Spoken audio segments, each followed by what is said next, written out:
안녕하세요. 사연에 빠지다의 DJ 민영입니다. 오늘도 두 가지 사연 준비되어 있으니 재미있게 들어주시고요.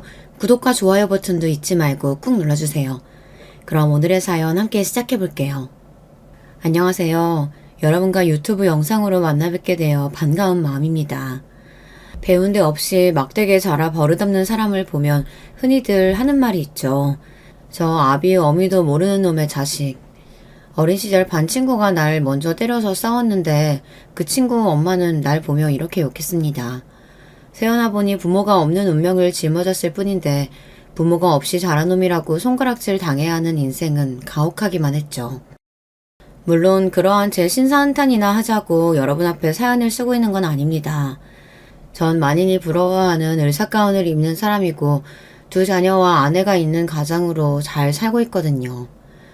저런 세상 사람들 욕 듣기 싫어서 악을 쓰고 살아왔던 노력의 대가입니다. 전 세상에 증명해내고 싶었습니다. 부모 모르고 자란 사람도 충분히 능력 있고 하자 없는 사람일 수 있다는 것을요. 그럼 어떻게 제 이야기를 한번 들어보시겠습니까? 환감이 넘은 남자가 무슨 연유로 이 유튜브를 알게 되었냐고요? 사실 이 채널을 알게 된 것은 아내의 영향이었습니다. 아내가 빨래를 갤 때나 설거지를 할 때 이 사람은 여기만 주야장천 듣고 있더군요. 그런데 얼마 전 회식 때 우리 병원 양간호사가 여기 채널 이야기를 하더군요. 그녀는 우리 병원에서 오랜 시간 근무하며 서로의 가정사도 대략 알고 있는 그런 동료입니다.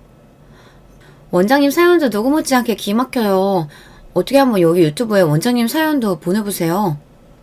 갑자기 저보고 생전 안 해본 장문을 하라니 고교 시절 이후로 써본 적 없는데 말이죠. 하지만 동틀 무렵부터 서재에 앉아 지난 세월을 돌이켜보고 글로 쓰는 이 시간은 의외로 즐겁더군요. 열흘가량 애써가며 글을 쓰다 이렇게 제 사연을 보내게 된 거죠. 그러니 실력이 없더라도 너그러이 이해해 주시기 바랍니다.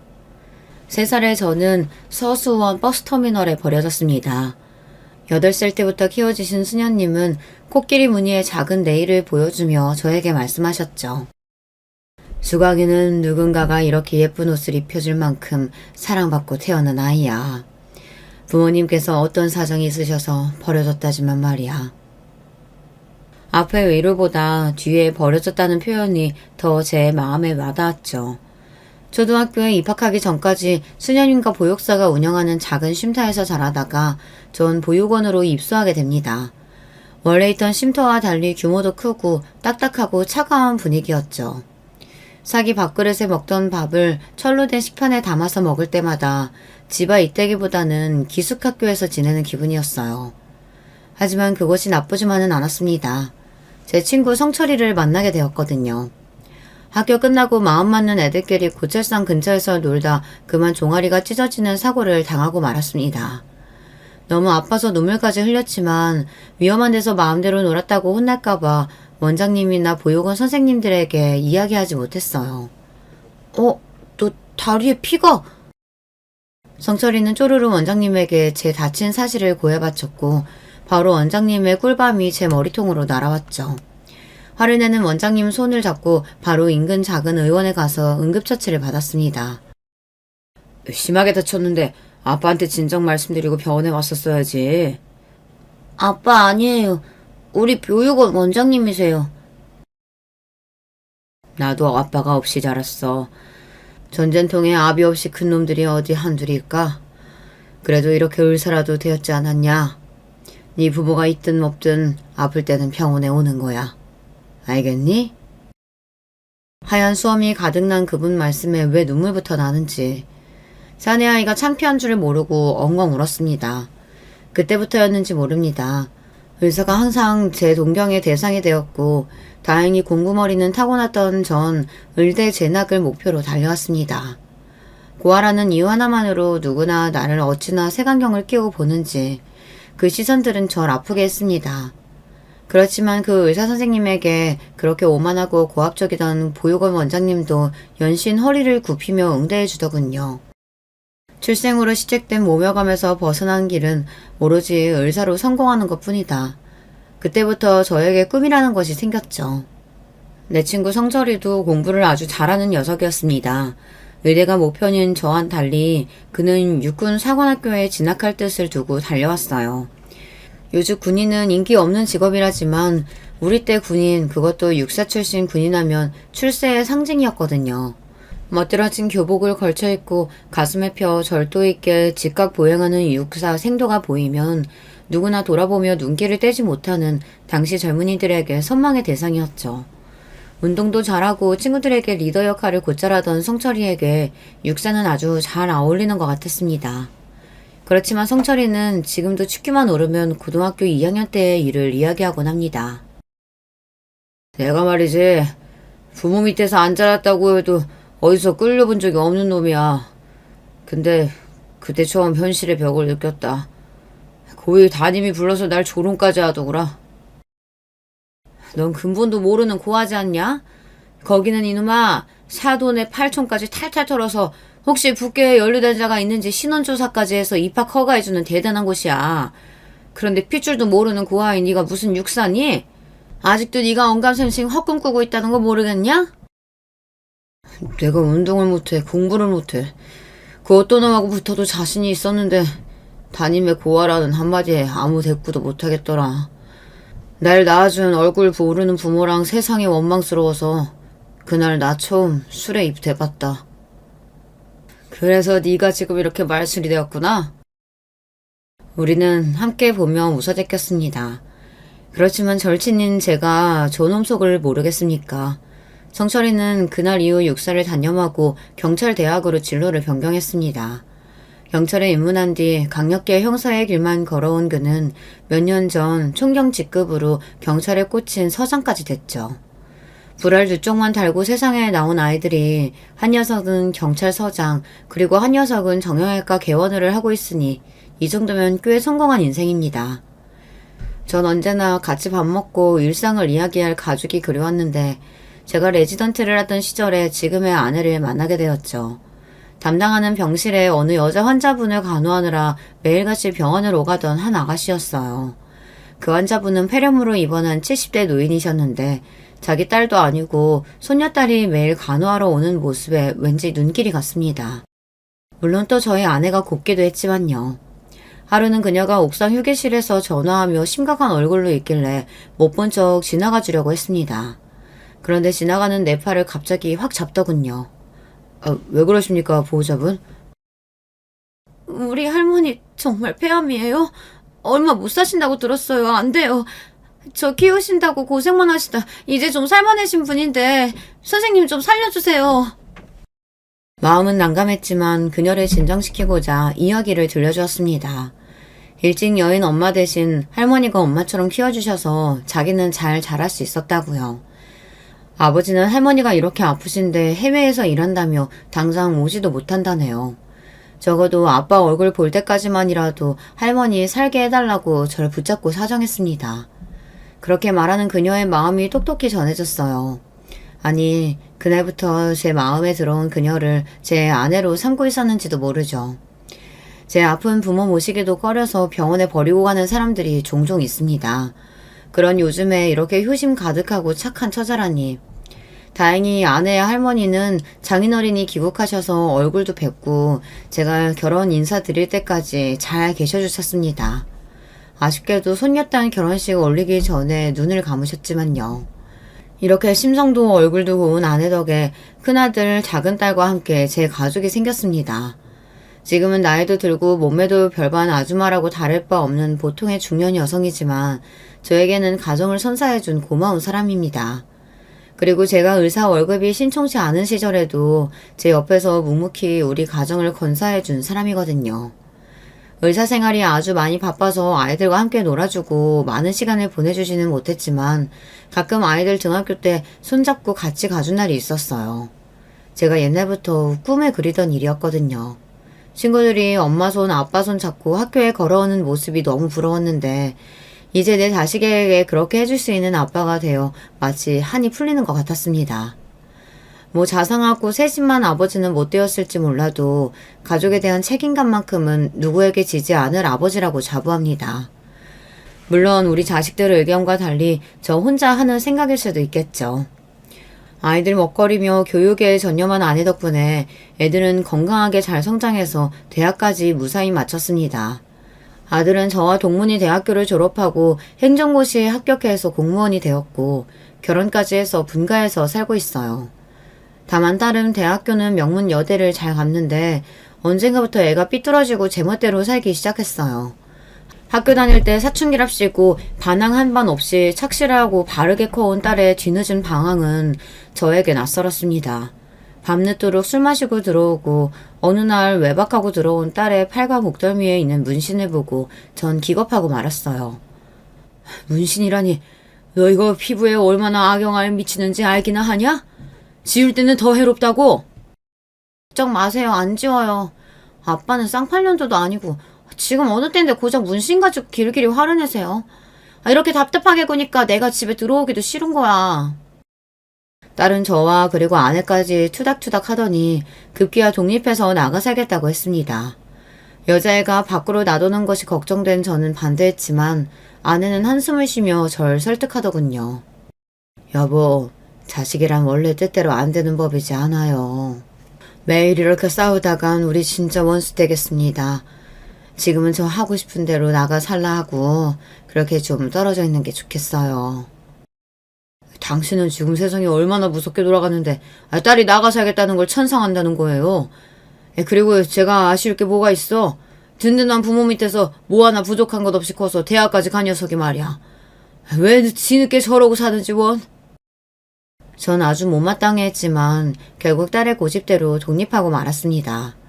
그런 녀석이 원망스러워 저도 딸이 어디서 사는지 한번 가보지도 않았어요.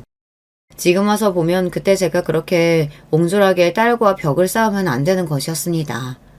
참 후회되는군요. 딸이 독립한 뒤로 아내는 한 번씩 반찬을 해서 딸 집에 가는 모양인데 하루는 아내가 발목이 안 좋으니 차로 데리고 가달라고 하더군요. 마침 병원 쉬는 날이고 1년 만에 딸의 집이 궁금도 해서 함께 갔습니다. 아내가 딸의 집 현관 비밀번호를 누르고 들어가자 전 못 볼 꼴을 보고 말았죠.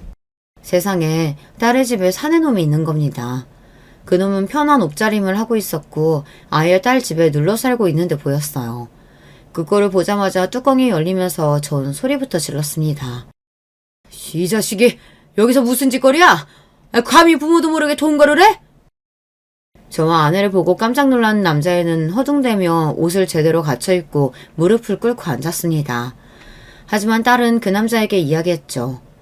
뭐야, 우리가 무슨 죄지었어? 다 큰 딸 집에 부모라고 해도 이렇게 함부로 들이닥치면 실례죠. 일어나. 자기가 무슨 잘못이 있다고 그렇게 죄인처럼 앉아있어. 우리요, 서로 사랑하는 사이고 같이 산 지 2달 되었어요. 둘 다 각자 밥벌이하는 성인이고 애인끼리 동거하는 게 죄는 아니지 않아요? 오히려 딸은 이렇게 뻔뻔스럽게 나왔습니다. 그리고 그 남자는 분위기를 살피며 인사만 꾸벅하고 집을 나가버리더군요. 에휴, 동거하는 놈이 준행랑이나 치고 자네 자식이 저렇게 제 여자 지키지 못하고 내빼면서 무슨 일을 제대로 하겠냐? 딸이 동거하는 일이 불만인지 아니면 딸의 남자친구가 성에 차지 않아서인지는 모르겠지만 너무 불쾌한 마음에 바로 딸의 집을 나와버렸습니다. 딸이 하고 있는 꼴을 보자니 분통이 터져서 더 있을 수가 없었죠. 그런데 몇 달 뒤 저는 더 어이없는 소식을 듣고 말았어요. 바로 딸이 임신을 했다는 겁니다. 신체 건강한 남녀가 함께 살다 보면 당연히 생길 수 있는 일이지만 결혼도 안 한 애들끼리 제가 옛날 사람이라 고루한 건진 모르겠지만 요즘 젊은이들을 도대체 이해할 수가 없었어요. 특히 남자야 수틀리면 훌훌 털고 나가면 그만이죠. 하지만 여자는 어디 그렇습니까? 조심조심 유리처럼 다뤄야 하는 소중한 몸인데 임신까지 했다는 소식에 그냥 두고 볼 수가 없었어요. 제가 직접 그 친구를 만나기로 했습니다. 어떤 놈팽인지 내 딸과 결혼해도 되는 놈인지 내 눈으로 살펴봐야 하니까요. 딸의 남자친구에게 연락해서 제가 자주 가는 포장마차로 불러냈습니다. 내가 왜 자네를 불러냈는지 알지? 지금 무슨 일하고 있는지, 나이는 몇이고 어떻게 살아왔는지 한번 얘기해봐. 처음에는 쭈뼛대던 녀석이 점점 술을 마시면서 제가 편해졌는지 솔직한 이야기를 하더군요. 아버님, 제가 죽이고 싶을 만큼 미우시죠? 제가 현지랑 정식으로 결혼하고 산 것도 아닌데 임신까지 시켜서 아버님 어머님 심경이 어떠실지 짐작이 갑니다. 사실 임신 이야기에 처음엔 저도 너무 당황했어요. 조심한다고 했는데 이렇게 되고 보니까. 그래서 너도 어떻게 해야 할지 모르겠다는 얘기냐? 저는 하고자 하는 계획이 명확합니다. 한 번도 현지를 가볍게 생각해 본 적이 없어요. 늘 결혼하고 싶은 여자로 소중히 대했고 지금도 변함없습니다. 다만 현지는 아직 저하고 결혼하려는 확신도 없고 아이를 낳겠다고 결정도 못해서 기다려주는 중이에요. 현지가 제 아이 낳도록 아버님께서 설득 좀 해주시겠습니까? 어라. 녀석은 생님 같던 첫인상과 달리 꽤 남자답고 책임감 있는 모습을 보여주었습니다. 4년대 대학을 나와서 회사의 영업부서에 있는 샐러리맨으로 이 정도면 딸과 결혼해도 괜찮겠다는 확신이 있었어요. 그래서 저도 현지에게 생긴 아이를 낳고자 설득했고 그해 겨울에 제 딸은 결혼식을 올렸습니다. 한동안 딸네 부부는 별일 없이 잘 사는 것 같았어요. 다만 우리 집에서 내세운 원칙, 한 달에 한 번은 친정집에 와서 가족 식사를 하는 것이었죠. 저 역시 아무리 바빠도 그날만큼은 다른 일을 잡지 않았지만 아무리 생각해도 좀 의아한 날이 있었습니다. 약속에 딸은 안 오고 사위 혼자만 방문한 것이죠. 현지는 뭐하고 자네만 왔나? 현지는 잔업 있다고 오늘 회사에 출근했어요. 그렇다고 가족 약속을 미룰 수 없다고 저만이라도 가라면서 현지가 어머님 좋아하시는 튤립꽃까지 사다 주었네요. 사위는 무안한 듯 웃어넘기며 아내에게 튤립 꽃다발을 안겨줬습니다. 혹시 자네 부부싸움에서 혼자 온 건 아니겠지? 제 질문에 사위는 당황하며 손사래를 쳤어요. 하긴 둘이 싸웠다면 딸이 집에 오고 사위는 발길도 주지 않았겠다 싶어서 곧 의심을 거두고 사위와 식사를 하다 보냈습니다. 하지만 현지는 결혼 이후 집에 오지는 못해도 꼭 아내와 전화통화를 하루에 한 번씩은 하며 가깝게 지내고 있었죠. 하지만 최근 들어 그렇지 않았던 모양이죠. 아내는 서운하다는 듯 중얼거렸습니다. 애가 매일같이 전화해서 사소한 일도 잘 얘기하더니 요즘 들어 점점 전화를 안 하네. 내가 해도 잘 안 받고. 아마 우리 태어난 손주 돌보느라 바빠서 그런 거겠죠? 그러면 궁금하면 직접 집에 찾아가면 되지. 혼자 속 끓이면 답답하지 않아? 내가 찾아가면 또 사위도 불편해하고 괜히 눈치 보이네요. 이번에 담근 열무김치도 갖다 주긴 해야 하는데. 그럼 내일 나랑 같이 가보지. 최근 진료 스케줄이 여유가 생겨 아내와 함께 딸의 집에 가기로 했습니다. 저도 딸 얼굴 본 지 2달은 넘은 것 같고 요즘 부쩍 그 아이가 보고 싶더군요.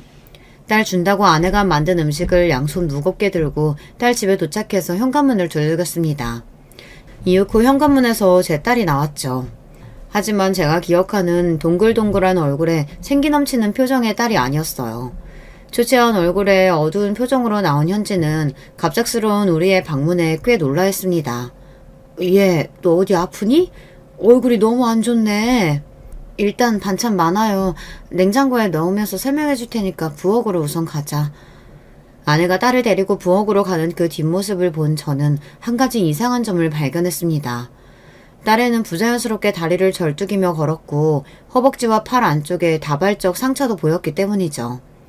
떠올리기 싫었지만 의사적 소견으로는 타박상, 그것도 사람에 의해 발생한 외상으로 예상되었습니다.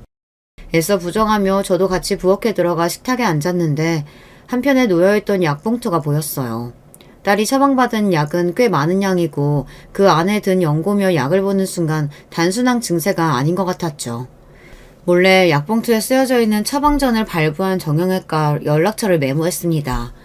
그리고 베란다에 나가서 병원에 전화해서 딸의 병명을 문의했어요. 질병에 관련된 사항을 본인 외에 알려주는 것은 개인정보보호법상 불가하다고 병원에서는 거절했습니다. 의료인으로서 이는 당연하고 또 제가 예상했던 반응이었죠. 하지만 그렇다고 해서 제가 물러설 수 없었습니다. 네, 이해합니다. 전 명일동에서 정형외과 하고 있는 개원이고요.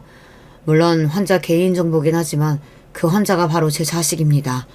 아무래도 딸에게 안 좋은 일이 있는 것 같은데 도통 입을 열지 않아서 걱정이 큽니다. 혹시 언제부터 어떤 사유로 딸이 내원했는지요? 이렇게 진심으로 호소하니 병원에서는 딸의 치료 기록에 대해 알려주었습니다. 동거하던 시절부터 분기별로 한 번씩 크게 다쳐서 왔다고. 그런데 최근 들어서는 병원 오는 횟수가 늘었으니 혹시 가족 문제가 아닌지 잘 봐달라는 당부까지 덧붙이더군요.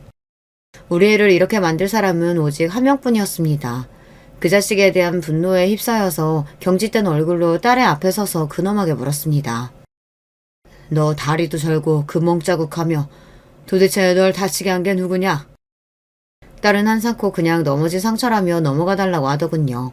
이미 네가 다니는 병원에서 모든 사실을 들었다고 하니 그제야 딸은 오열하며 사실을 이야기했습니다. 우리 그이가요. 평소에는 좋은 사람인데 술에 취하면 좀 마초적으로 변해요. 평상시에 나누는 대화처럼 내가 조금이라도 대들면 다혈질적으로 화내거든요. 원래는 집안에 물건 던지거나 벽을 자기 주먹으로 치는 게 대부분이었는데 자기도 흥분을 주체하지 못하고 제 몸에 손까지 대고 말았어요. 아니 이게 무슨 소리야? 정서방한테 네가 맞고 자랐다는 얘기냐? 좀 더 자세하게 말해봐. 사실 그동안 저 정서방한테 여러 번 맞았어요. 처음에는 머리 꿀밤이나 팔 등을 찰싹 때리는 가벼운 수준이었거든요. 그런데 아기 낳고 끊기로 했던 담배를 다시 피는 것 같아서 제가 잔소리를 좀 했어요. 또 담배 피면 그땐 진짜 이혼이라고. 그러니까 갑자기 그가 절 밀쳐서 소파 테이블에 부딪혀서 전 그대로 쓰러져 버렸어요. 골반뼈가 다쳐서 지금 절뚝거리는 거예요. 우라질, 그 자식이 감히 내 딸을 건드려? 당장 짐 싸라. 왜 그런 자식을 참아주고 살고 있는 거냐? 아니에요. 우리 아이는 어쩌고요. 애 때문이라도 저 그 사람이랑 못 헤어져요. 그리고 그 사람 술 마시고 한 번씩 돌 때만 그래요. 평소에는 둘도 없이 자상한 남편이란 말이에요. 진심이냐 너? 정말 그렇게까지 정서방을 사랑해? 급기야 딸은 오열을 넘어서 두 팔을 감싸며 오들오들 떨면서 이야기했어요. 아마도 깊은 두려움에 휩싸인 사람처럼 말이죠. 사랑이 아니에요. 옛날에 사귈 때부터 그 사람이 저한테 많이 집착했어요. 만약 자기를 버리면 식칼 두고 찾아올 거래요. 나, 엄마, 아빠, 그리고 우리 애기까지. 마지막으로 자기도 콱 죽어버릴 거라고 협박을 매일 해요. 그걸 나고 싶지 않으면 도망칠 생각도 하지 말라고. 어디에 말도 하지 말라면서요. 그래서 엄마 아빠한테도 말 못했다고요. 하지만 저 너무너무 무서워요. 이렇게 가정폭력으로 다쳐서 병원에 오는 여자 환자들을 종종 보곤 했지만 설마 내 딸까지 이렇게 살 줄은 꿈에도 몰랐습니다. 그런 사이코 자식이 내 딸 목숨줄을 잡고 있다는 줄도 모르고 아버지라는 사람이 편하게 살고 있었다뇨. 못 가겠다고 버티는 딸을 억지로 끌고 손녀와 함께 우리 집에 데려왔습니다. 그리고 전 아내에게까지 괜히 화를 냈어요. 왜냐하면 정말 돌기 직전에 속상한 기분이었기 때문입니다. 당신은 현지가 이 지경이 되도록 아무것도 모르고 있었던 거야? 도대체 엄마라는 사람이? 사실 나도 알고 있었다고요. 놀랍게도 아내는 이런 말을 하는 겁니다. 현지가 그렇게 살고 있다는 것을 알면서도 아니 왜 도대체 그대로 둔 거지. 전 아내를 이해할 수가 없었어요. 하지만 사내들이란 다 그럴 수 있는 거 아닌가요? 당신도 젊을 때 그렇게 실수로 나한테 손 댔었잖아요. 현지한테도 그랬어요. 너희 아빠도 그런 적 있다고. 그 일만으로 바로 갈라서서 이혼녀 딱지 달고 사느니 정서방 고쳐서 한번 살아보자고. 나라고 맞은 딸한테 그런 얘기까지 해야 하는 심정이 편했던 줄 알아요? 그리고 아내는 더 이상 말을 잇지 못하고 방에 들어갔습니다. 방에서는 아내의 대성통곡하는 소리가 들렸죠. 별 지랄 맞은 게 다 내 딸한테 대물림되는구나. 아이고 내 팔자야. 마치 둔기를 머리로 얻어맞은 기분이었습니다. 혈기왕성하던 시절 아내에게 실수했던 지난날이 떠올랐기 때문이죠. 의사로서 가장으로서 떳떳하다고 자부하는 저도 아내에게 해서는 안 될 짓을 한번 했던 적이 있습니다. 한국 남자라면 회식이나 여러 이유로 유흥업소에 가는 일이 자주 있었죠. 전 다른 남자들과 달리 여자들을 조심하는 편이었습니다. 들이대는 여자들의 유혹도 없지 않았지만 나에게 가정은 남달리 소중했기에 마누라를 배신하는 짓 따위는 하지 않았어요. 하지만 그렇게 철벽치던 저 역시 아내 아닌 다른 여자에게 마음을 빼앗긴 적이 있었습니다. 지금도 부끄럽게 생각하는 그때의 일은 15년도 더 된 이야기죠. 그날은 여름비가 몹시도 퍼붓던 한산한 병원의 오전 시간이었습니다. 한 여환자가 진료실로 들어오는데 언뜻 보기에는 어디 다친 곳이 있어 보이진 않았지만 핏기 없는 얼굴에 어쩐지 심상치 않아 보였어요. 그 여자가 어떻게 된 사연일까 왠지 아주 궁금했어요. 네, 어디가 불편해서 오셨는지요? 아, 저, 아, 다쳤는데 부위가 가슴통 쪽이라 조심스러워서 말하고 숨 쉴 때마다 갈비뼈가 아파요. 진료해보니 갈비뼈에 금이 갔는데 상태가 좀 안 좋았어요. 아무래도 누군가의 폭력이 의심되어 어떻게 다치게 된 건지 자세하게 물어봤죠. 주저하던 그녀는 결국 세 번째 진료에서야 솔직하게 말해주었어요. 남편은 아니고 동거하고 있는 남자가 물건을 던져서 맞는 바람에 이렇게 되었다고요. 그녀는 나보다 10살 어린 여자였습니다. 조카 같은 마음에 잔소리가 좀 나왔어요. 당장 그 남자하고 헤어지세요. 부모님이 귀하게 키운 딸이 이런 취급 당하는 거 아시면 억장이 무너집니다. 저 부모 같은 거 없어요. 고아로 자랐거든요. 지금 남자친구가 제 유일한 가족인걸요. 그 말에 놀라 그녀를 다시 보게 되니 그 얼굴과 표정과 눈매가 기억났습니다. 어렵지만 내 치부를 남들에게 드러내야 할 때 드러나는 민망함과 수치심. 저도 고아예요. 그래도 이렇게 잘 지내지 않습니까? 갈비뼈는 쉽게 부는 부위가 아니라서 일주일에 2번씩 꾸준히 내원하셔야 해요. 그리고 꼭 용기 내서 그 남자 떼어버리시고요. 술 먹고 죽이겠다고 달려드는 동거남을 막으러 그녀 집에 가주고 그녀가 외롭다고 할 때 같이 술도 마셔주며 그녀와 가까워졌습니다. 처음에는 동정심 혹은 나와 같은 출신이라는 동질감 때문에 신경 쓰는 것뿐이라고 생각했어요. 애써 제 마음을 부인했지만 점점 그녀를 환자가 아닌 사랑하는 여자로 대했던 것이 사실이에요. 제 마음을 제일 먼저 알아챈 것이 바로 병원에 있는 양간호사였어요. 원장님, 주제 넘은 줄은 알지만요. 함께하는 동료로서 또 여자로서 이 말씀은 꼭 드리고 싶어요. 최선영 환자와 밖에서 만나시는 거 맞죠? 단순한 의사-환자 관계가 아니라면 사모님 모르실 때 이쯤에서 정리하는 게. 양간호사 앞에서는 오해라고 잡아댔지만 솔직히 양심의 가책이 들었습니다. 누가 봐도 전 불륜하는 상황이었으니까요. 독하게 마음 고쳐먹고 그녀를 떼어내려고 노력했어요. 매일같이 찾아갔던 그녀의 집에 발길을 끊고 일주일이 지나고 한 달이 지나자 그녀가 미치도록 보고 싶어서 견딜 수가 없었습니다. 한밤중에 미친놈처럼 그녀의 집에 찾아가서 본 광경은 어이없게도 그녀는 전 동거남과 같이 있더군요. 트렁크 팬티 바람으로 나온 젊은 그놈은 제게 삿대질까지 했어요. 이제 아저씨 여자도 아닌데 이 한밤중에 왜 여길 찾아오냐 절 쫓아내려고 했습니다. 어안이 벙벙해진 전 그놈의 뒤에서 슬며시 나온 그녀를 쳐다보며 분통을 터뜨렸습니다. 역시 넌 창녀 같은 년이구나. 한 달 만에 남자를 갈아치워? 그것도 이런 쓰레기 같은 놈하고 다시 합친다고? 당신이 떠나도 난 다 이해하고 아무 원망 없이 받아들였어요. 외로워서 남자 없이는 못 살겠어서 내 품이 그립다는 사람 다시 들인 게 뭐 어때서요? 아니야, 난 널 떠난 게 아니라고. 가정을 생각해서 마음 정리해보려고 노력했지만 아무래도 너 없이 못 살겠어. 이혼이든 뭐든 할 테니까 우리 다시. 아니, 당신도 고아였잖아. 얼마나 자기 가정 소중하게 여기는지 알아. 나 때문에 바보 같은 짓 하지 말아요. 우리는 어울리는 한 쌍이 아니에요. 당신 가정으로 그만 돌아가세요. 마음 여린 그녀가 그렇게 단호하게 저를 밀쳐낼 줄은 몰랐습니다. 맥없이 그녀의 집에서 돌아서서 나오며 정신을 다시 차렸어요. 그 여자의 말이 맞았습니다. 제가 아무리 여자에게 미쳤다고 한들 소중하게 지켜온 내 가정을 파괴할 자신까지는 없었던 것이죠.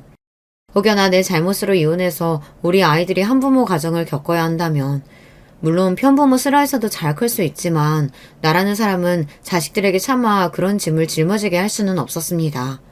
그런 저를 간파한 선영이는 미련도 원망도 없이 절 보내준 것이었어요.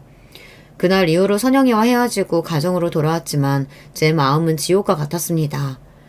괴로운 마음을 술로 달래다 보니 그런 저를 못마땅해 한 아내에게 몹쓸짓까지 했던 것입니다. 과거의 제 잘못으로 제 딸이 그런 남자를 만나게 되어버린 것일까요? 그런 자책과 아내의 한탄하는 소리는 비수가 되어 제 심장에 꽂혔습니다. 더 이상 집에 있을 수가 없었죠. 착잡한 마음에 술 기운이라도 기대보고자 친구 성철이를 불러냈습니다. 제 젖은 목소리에 이유가 궁금했겠지만 성철이는 자세히 묻지 않았습니다. 그저 어묵탕에 소주 한 잔이나 채우고 마셔댔죠. 중년의 나이가 훌쩍 넘어 사회적으로나 경제적으로나 성공했다지만 뼈아픈 가난으로 자라와서 그런지 양주나 호화스러운 술집은 우리에게 어색하기만 합니다. 정철이와 이런저런 이야기나 하며 술을 마셨습니다. 잠시나마 딸의 일도 아내의 한서린 원망도 접어두고서 말이죠. 그런데 넌 언제부터 경찰이 되기로 한 거냐? 육사 못 가면 판검사 되고 싶다지 않았어? 어릴 때 먼저 퇴소해서 자립한 형들이 돌 벌자마자 술집에 가서 탕진해버리고 하루살이 인생처럼 사는 게 꼴도 보기 싫었어. 공장에서 하루 14시간씩 고된 일로 힘들게 번 돈을 하룻밤에 날리고 다음날 또 술 마시면서 자기가 왜 그랬을까 후회하는 모습이 한심했지. 내가 퇴소하고 잠깐 재욱이 형네 집에 머물 때 형이 공장에서 같이 일하던 형님한테 사기당해서 죽으려고 하더라. 형, 내가 경찰 돼서 사기친 새끼 잡아줄 테니까 그때까지만 버티고 살아내. 그 자식 면상에 몇 대 날려야 분 풀릴 거 아니야. 그렇게 그 형 살아내라고 내가 붙잡았어. 그렇지, 잘했다. 그래서 재욱이 형한테 사기친 놈은 잡았냐? 우리처럼 평범한 가정에서 자라지 못한 고아들에게 가장 중요한 게 뭔지 아냐? 돈? 좋은 집? 아니, 바로 사람의 정이다. 사회에 나가면 누가 조금만 잘해줘도 간도 쓸개도 다 내어줄 것처럼 의지하게 되지. 그래서 사기당한 형 누나들 많이 보았으니 경찰대에 막 들어간 난 그 사람들을 위해서 뭐라도 해주고 싶었어. 평범한 사람들은 힘이 되어줄 때가 많잖아. 난 우리같이 자라온 사람들의 유일한 동화줄이 되어주고자 했는데 재욱이 형 사기친 놈 잡기는커녕 나중에 그 형 본인이 폭력 전과로 입건되더라. 고아 출신이 너나 나나 성공하기란 바늘에 구멍 뚫기야. 술이 좀 들어가니 딸이 사회에게 당했을 몹쓸 장면이 떠올라서 분노가 치밀었고 견디기 힘들었습니다. 그리고 경찰이 돼서 사람한테 못될 짓 하는 놈들 벌주는 상철이가 부러워졌죠. 그렇구나. 근데 그래도 네가 나보다 낫다. 범죄자들 쓸어담는 경찰, 그것도 서장님이 되었으니. 난 내 딸 하나 제대로 지켜보지 못하는 못난 아비건을. 제 말에 성철이는 마시던 소주잔을 내려놓고 날카로운 눈으로 저에게 물었습니다. 그게 무슨 말이냐? 딸 하나 지켜주지 못했다니 결혼한 현지 얘기야? 이럴 때는 너처럼 경찰 돼서 응징하고 그러고 싶은데 나는 사람 살리는 기술만 배운 놈이지 않냐. 사실은 제가 목격했던 일은 물론이고 현지가 그건 사위에게 당했던 일을 성철이에게 털어놓았습니다. 내 딸 현지가 태어날 때부터 결혼할 때까지 중요한 순간마다 성철이는 와서 제 딸처럼 축복하고 기뻐해준 사이였어요. 그런 조카와 같은 아이가 당한 일을 듣던 그는 눈썹이 잔뜩 성난 듯 치솟고 대본의 무서운 형사의 모습으로 돌변하더라고요. 내 친구이지만 그렇게 무시무시한 말투와 분위기는 처음 느껴보았습니다. 그래서 그게 다 현지가 겪은 실제 일이다. 넌 네 딸이 그런 취급당하는데 여기서 친구랑 신세 좋게 술이나 퍼마시고 있다 이 말이냐? 에라 이 자식아.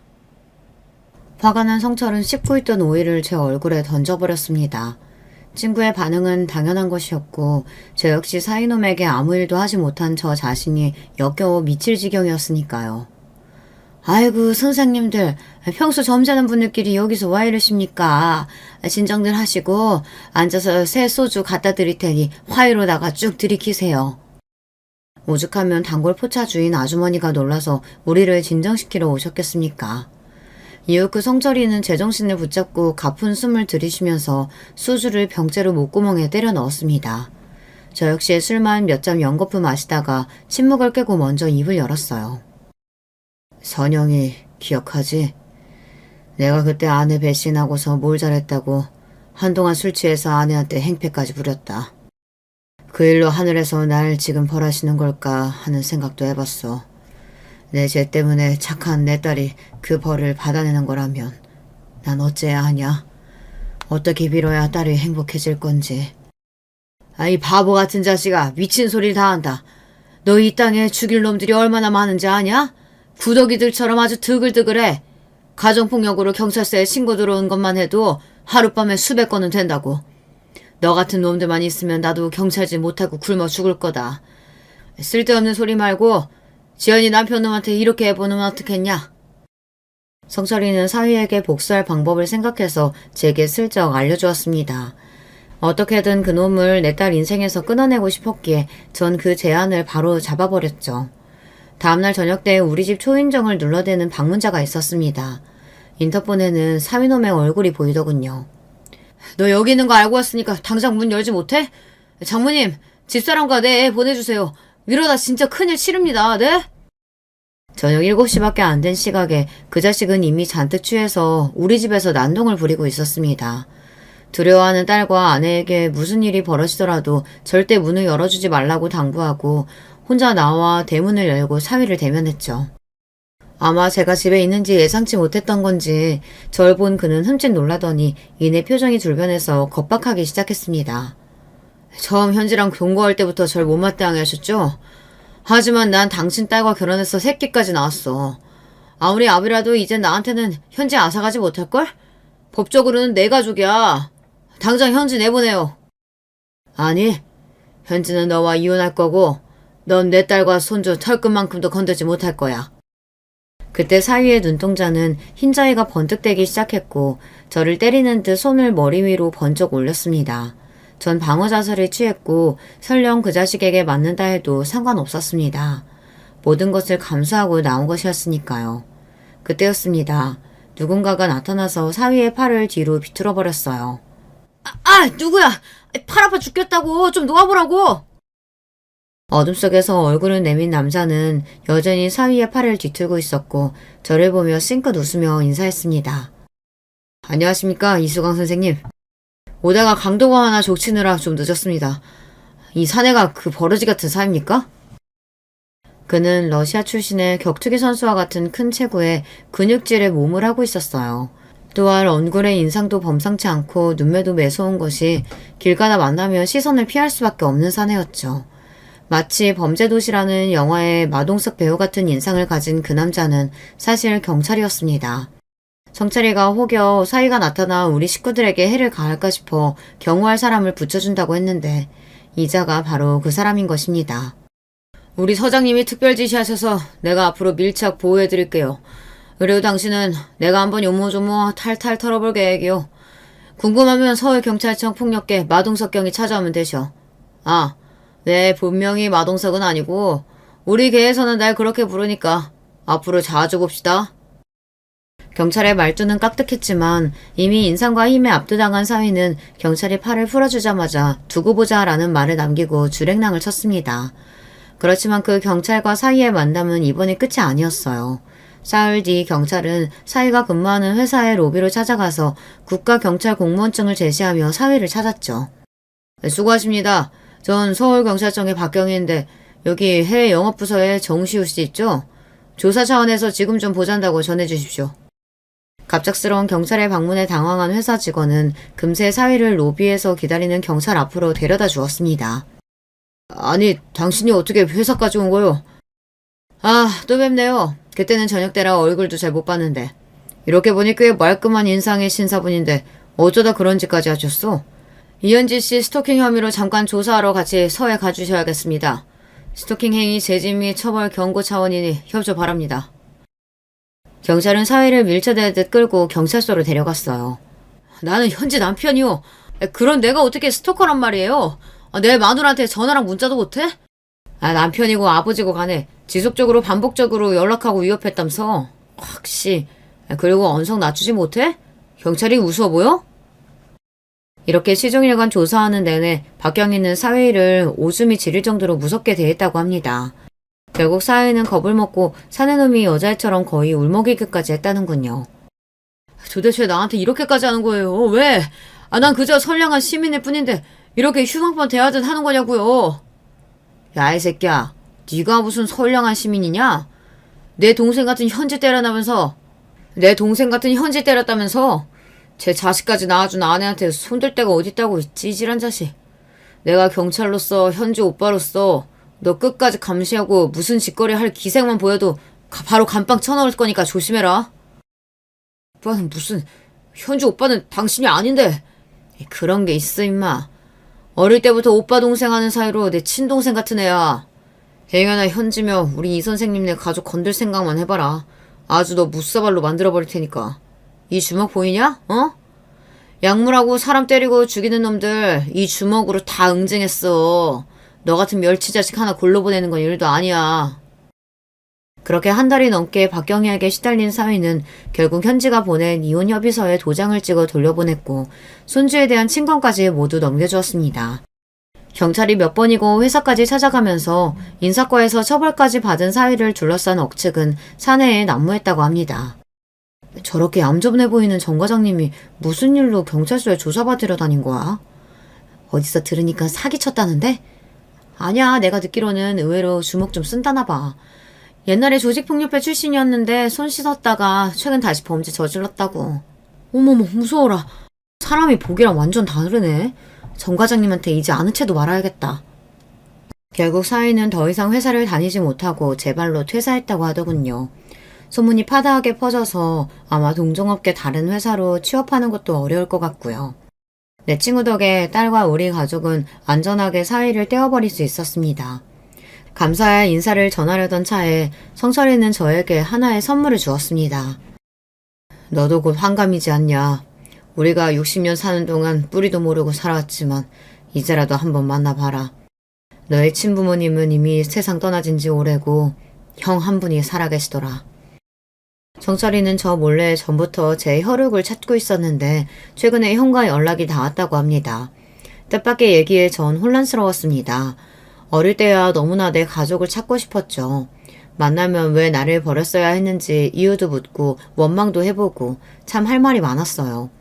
하지만 이 나이 먹고 혈육이 다 무슨 소용인가 싶었지만 성철이 얘기를 듣고 나서 밤잠을 이루지 못했습니다. 그리고 그 주요일 토요일에 한 설렁탕집에서 드디어 제 친형을 만나게 되었죠. 재환아, 너 정말 재환이 맞냐? 네 이름은 박재환이고 난 박순환이야. 우리가 태어난 곳은 경기도 안성시 죽산면이다. 아버지는 어릴 때 원양어선 탄다고 나가신 뒤로 소식이 두절되었어. 실종신고 뒤로 이미 사망 처리된 지 오래고 엄마는 남의 집 일하며 고생만 하시다 20년 전 63세의 나이로 돌아가셨다. 나도 없는 집에서 제대로 공부도 못하고 그냥 작은 가게 하나 내면서 하고 있어. 네가 없으면 입 하나 준다고. 엄마가 어느 날 널 버스터미널에 버리고 오셨는데 그때가 바로 아버지 실종신고한 직후였지. 널 두고 온 뒤로 엄마는 하루도 울지 않는 날이 없으셨다. 눈 감을 때도 네 이름만 되뇌다 가셨는데 좀 더 일찍 만났더라면 어머니 한은 풀고 가셨을 것을. 저보다 3살 많은 형은 겉보기에 10살은 좋기 많아 보였습니다. 까맣게 그을린 얼굴에 깊이 패인 주름이 그동안 그가 얼마나 고된 삶을 살아왔는지를 여실히 보여주었죠. 하지만 전 형이 하는 말이 그대로 마음에 와닿지 않았어요. 그가 읊어대는 우리 엄마 얘기고 가정사고 마치 남의 이야기를 듣는 기분이었죠. 그나마 내 진짜 이름과 생일을 찾은 것이 만족스러울 뿐이었어요. 형은 저에게 낡은 사진을 하나 보여주었습니다. 기억나겠나? 네가 2살 때 내가 5살 때 찍은 가족사진이야. 이게 유일하게 우리 내 가족이 실제로 있었다는 증거가 되겠구나. 처음 보는 그 흑백 사진 속 내 부모의 모습은 처음 보았지만 왠지 모르게 가슴속에서 무언가가 심하게 요동치고 있었습니다. 내가 이 사진 가져가도 되겠습니까? 물론이야. 엄마가 혹여라도 너 만나게 되면 이 사진 보여주라고 했다. 여기 입고 있는 옷. 네, 압니다. 내가 버려진 날 입고 있던 옷이라고 수녀님이 저에게 보여주셨거든요. 그 사진에서 제가 알 수 있는 거라고는 아기였던 제가 입고 있는 코끼리 무늬 네이뿐이었습니다. 그리고 그 오래된 그날이 마치 기억이라도 나는 듯 갑자기 제 눈이 촉촉해졌죠. 짧은 만남과 설렁탕 한 그릇을 비우고 형과 헤어졌습니다. 아마도 형은 상당히 힘들게 살아오신 것 같았습니다. 지금은 명절 때마다 화성시에 살고 있는 형을 한 번씩 만나러 내려가고 있죠. 나에게도 이제 명절에 찾을 피부치가 있다는 사실이 그저 고마울 뿐이에요. 형과 만나고 집에 돌아오면서 동행해준 성철이에게 고마운 마음이 들어 물끄러미 쳐다봤습니다. 형이라도 만나봤으니 그나마 다행이다. 이제 한 풀렸냐? 어때? 경찰서장 친구 덕 처음으로 본 소감이? 처음이라니. 내 딸 일도 그렇고 네가 참 내 은인이다. 정말 고맙다. 그런데 너는 네 가족은 찾아봤냐? 나라고 왜 안 찾아봤겠냐? 지금 하늘 아래 안 계시더라. 아무도. 그는 더 이상 말을 잇지 못했습니다. 이미 자신의 핏줄을 찾아보았지만 나에게조차 말하지 못할 어떤 사연이 있는 것 같아 전 다시 묻지 않았어요. 진짜 가족 만나보고 나면 내가 고아인 이유를 찾을 줄 알았어. 그 이유라도 이해되면 날 버린 엄마를, 가족을 용서할 수 있을 줄 알았는데 용서고 이해 구간에 그냥 마음이 헛헛하기만 하구나. 지금 내 가족들에게 최선을 다하고 싶은 마음뿐이야. 그래, 우리도 벌써 반평생 넘게 살았다. 이제 우리도 은퇴하고 노년으로 접어들겠지. 그러니 이제 그만 털어버리자고. 우리를 한평생 지겹게 따라다닌 고아라는 결핍, 그 하늘 말이야. 친구 녀석의 말이 맞았습니다. 어쩌면 고아라는 꼬리표는 남들이 지어준 게 아니라 제가 끝내 놓지 못하고 있는 것일지도요. 이 나이에 제가 고아라는 것이 무슨 의미겠습니까? 주변에 부모님이 계시던 친구들도 모두 잘 보내드리고 도리어 친구 중 몇 명은 병으로 사고로 세상에서 없어진 마당에 말입니다. 하지만 아직도 성철이랑 고아 시절 이야기를 하고 고아라서 이 악물고 살았던 세월에 대한 연민과 보상 심리가 아직 남아 있었던 것일 것 같아요. 그래서 이젠 모두 털어버리려고 하고 있습니다. 남은 세월 동안 병원 환자들을 열심히 돌보며 내 아내와 건강하게 사이좋게 살아갈 생각입니다. 이혼한 딸은 우리 집에 함께 살고 있는데 돌이 지난 손주놈이 어찌나 귀여운지. 그 녀석 보는 맛에 퇴근도 서두르게 되지 뭡니까? 또 극악무도한 사위놈이 언제 또 내 딸과 손주에게 위협을 가할지 모르니 가족을 지키기 위해서 일찍 집에 들어가는 이유도 있습니다. 혹시 몰라서 개인 경호업체에 의뢰해놓고 가족들 보호를 철저히 하고 있으니 걱정하지 마세요. 한자 한자 만년필로 눌러 제 사연을 글로 쓰다 보니 이제 팔까지 저려오는군요. 차린 것이 별로 없는 조촐한 밥상이었지만 맛있게 드셔주신 여러분께 감사의 말씀을 전합니다. 늘 여러분 가정의 건강과 가족들의 화목이 함께 하시길 기원하며 전 이만 인사드리겠습니다. 그럼 여러분 안녕히 계십시오. 여러분은 어떻게 지내고 계신가요? 저는 요즘 다시 고향으로 내려와서 살고 있습니다. 남편이 죽으며 서울로 올라갔었는데 다시 오니까 기분이 헛헛합니다. 남편하고 힘들게 아이들을 키운 기억도 나고 하늘로 간 남편이 그립기도 해요. 고향을 생각하면 참으로 복잡한 마음이 드는데 여러분도 그러신가요? 저는 지금 나이가 60대인데 인생을 돌아보면 참 굴곡이 많았어요. 그럼 바로 제 사연 시작하겠습니다. 애미야, 거기서 뭐하고 있는 거야? 빨리 와서 네 시아버지랑 남편이 힘들게 잡아온 생선 정리해야지. 아유, 느려 터져서 보기만 해도 답답해. 어머님, 잠시만요. 막내 기저귀만 갈고 바로 갈게요. 죄송해요. 아이고, 우리 너무 힘들다. 저는 고등학교를 졸업하고 집안 형편이 너무 어려워서 바로 성인이 되자마자 시집을 가게 되었어요. 요즘 시대에는 전혀 그런 일이 없지만 저 때는 할 게 없으면 빨리 결혼하는 게 당연했거든요. 아니, 할 게 있어도 여자들은 결혼이 목표인 사람도 많았죠. 아무튼 찢어지게 가난한 친정은 제 뒷배가 되어주지 못했습니다. 시댁은 3대째 배를 타고 바다로 가서 생선잡이를 하는 집안이었어요. 남편도 시아버지를 따라 바다로 나가 일했었죠. 새벽부터 일어나서 눈도 뜨지 못한 채로 나가는 남편이 안쓰러웠어요. 여보, 아까 보니까 밥도 제대로 못 먹는데 무슨 일 있어? 내가 일하느라 신경을 제대로 쓰지 못해서 미안해. 당신이 챙겨준 도시락으로 오늘도 아버지랑 배에서 맛있게 먹었어. 내가 항상 당신에게 고마운 거 알지? 에이, 아니야, 괜찮아요. 그냥 애들이 말을 안 들어서 힘드니까 그런 거지. 우리 애들이 무려 5남매잖아. 그래도 애들 다 키우면 뿌듯하겠지? 언제 다 클까 싶기도 하고. 그럼 당연하지. 나도 잘할 때는 몰랐는데 다 크니까 형제가 있는 게 그렇게 든든할 수가 없더라. 혼자 집에서 집안일하고 애들 키우느라 당신이 고생이 많아. 항상 고마워. 남편하고 저는 무려 5명의 아이를 낳았습니다. 저 때는 자식을 많이 낳는 것이 당연한 시대였어요. 문제는 남편이 바다에 가서 일하느라 워낙 바빴습니다. 그래서 저는 혼자 집에서 아이를 키우며 집안일을 하느라 정신이 없었어요. 아유, 반찬 이게 뭐니? 너는 친정에서 배운 음식이라곤 이런 멸치볶음, 두부조림 이게 다야? 너 같으면 이런 반찬하고 밥을 먹고 싶겠어? 어머님, 입맛에 안 맞으세요? 죄송해요. 제가 신경 쓴다고 썼는데 아직 많이 부족해요. 내일은 더 맛있게 만들게요. 혹시 드시고 싶은 거 있으세요? 있으면 해주려고? 또 소금 잔뜩 넣어서 짜서 못 먹게 하거나 한강물처럼 밍밍해서 아무 맛도 안 나게 할 거잖아. 너는 그래도 시집 온 지 몇 년이 지났는데 아직도 이렇게 서툴러? 죄송해요. 저도 열심히 한다고 한 건데 다음번에는 더 잘할게요. 그러니까 너무 노여워하지 마세요. 남편하고는 아무 문제가 없었는데 시어머니와 고부 갈등은 아주 심했습니다. 시어머니는 저를 대놓고 싫어하셨어요. 차라리 이유가 있으면 제가 고치기라도 했을 텐데 그런 것도 아니었습니다. 시어머니는 그냥 며느리인 제가 싫으셨던 거예요. 그래서 괜히 꼬투리를 잡아 저를 괴롭혔습니다. 심지어 시어머니는 우리 자식들도 성별로 차별하셨어요. 저랑 남편은 남아선호 사상이 하나도 없었고 모든 자식이 소중했는데 시어머니가 오히려 나서서 차별하더라고요. 계집 애들은 저리 가라. 이거는 우리 소중한 손자들 거니까 너희는 넘보지 마. 내가 우리 손자들만 먹이려고 시장 가서 사온 거야. 어디 손을 대려고 해? 대를 잇는 건 우리 손자들이야. 어머님, 그래도 애들인데 같이 나눠 먹으면 좋잖아요. 이렇게 아들만 챙기면 교육상에도 좋지 않고 또... 시끄럽다.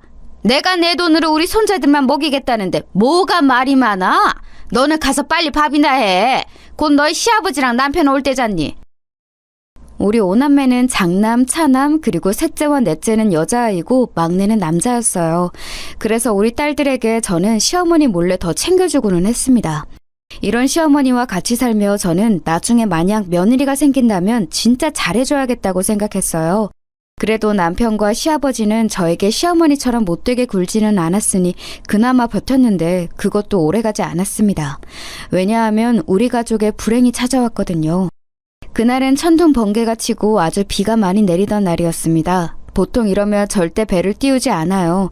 그런데 시아버지가 그날 유독 고집을 부리셨습니다. 이 정도는 괜찮다.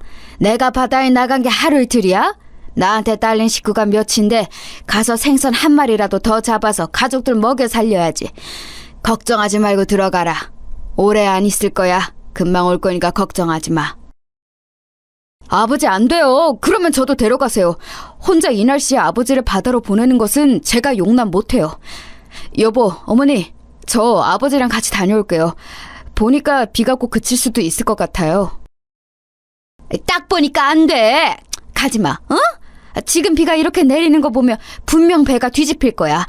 여보, 돌아와. 안 돼. 얘, 넌 뭐 하고 있는 거야? 빨리 네 시아버지랑 남편을 말려야지. 비가 너무 많이 내려 시야 확보도 어려웠는데 시아버지는 굳이 배를 타고 나가셨어요. 그런 시아버지를 혼자 보낼 수 없다고 남편은 따라갔고 시어머니는 말리셨죠. 저는 그날따라 유독 보채는 막내를 달래느라 정신도 없었고 무엇보다 시아버지의 고집을 아는 상태였습니다. 시아버지는 마음먹은 것은 반드시 해야 하는 분이셨거든요. 그래서 말려도 듣지 않는다는 것을 이미 알고 있었습니다.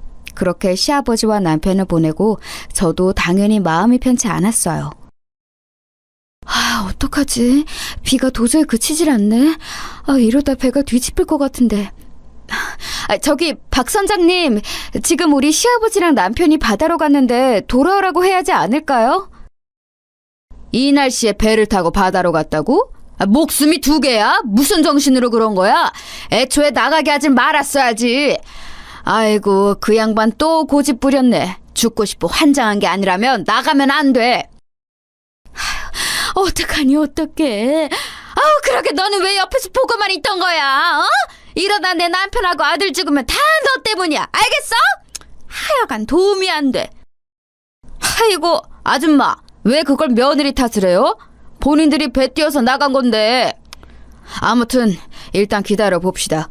이러다 멀쩡하게 돌아올 수도 있어요. 워낙 배를 다루는데 선수니까 뭐. 시간이 점점 흐르고 마을 사람들도 같이 걱정하기 시작했어요. 기적처럼 다시 두 명이 돌아오길 바랐는데 해가 뜨고 비가 멈춰도 시아버지와 남편은 돌아오지 않았습니다. 결국 구조대가 나가서 2명을 발견했는데 안타깝게도 시아버지는 이미 하늘로 간 상태였어요.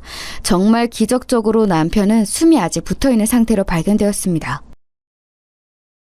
보통 이런 경우에 이렇게 살아있는 상태로 발견되는 게 진짜 희박하거든요. 너무 다행입니다.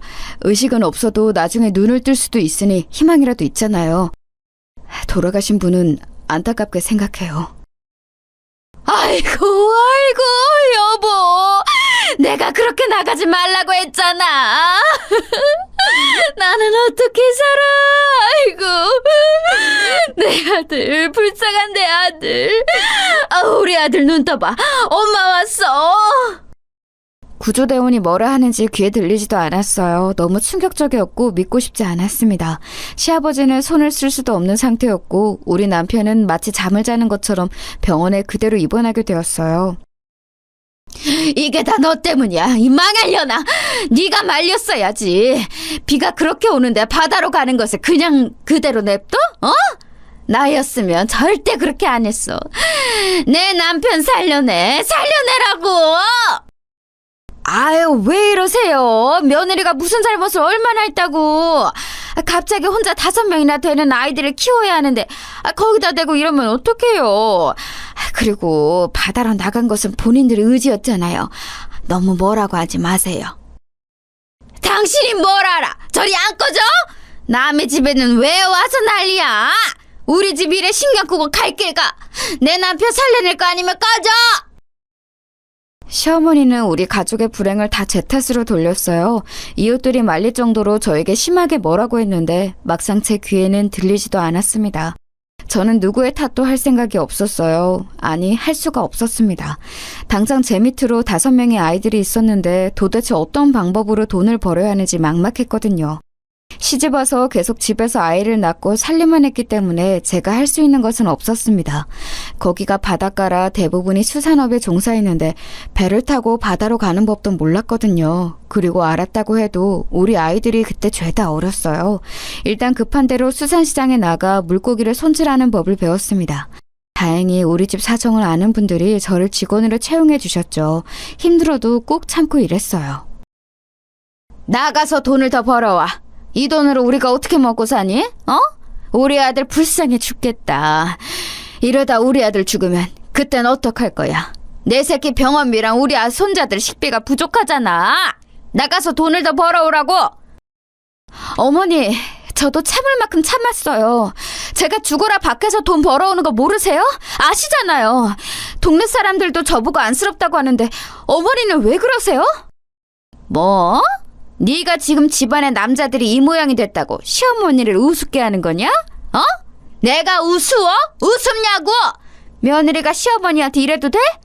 너 옛날이면 이미 집에서 쫓겨났어. 아무것도 가진 게 없으면서. 그래서 저도 열심히 일하잖아요. 새벽부터 일어나서 수산시장 가서 생선 다듬고 시간 나면 다른 식당 가서 설거지하고. 남들은 이렇게 일하는 제가 안쓰럽다고 하는데 도대체 어머니는 왜 저를 못 잡아먹어 안달이세요? 그런 생활이 지속되자 저도 더는 참고만 있을 수는 없더라고요. 그래서 시어머니와 다투는 일도 많아졌습니다. 잠도 줄이고 밥도 안 먹어가며 이랬는데 돌아오는 것은 시어머니의 구박이었으니 저도 속상했어요.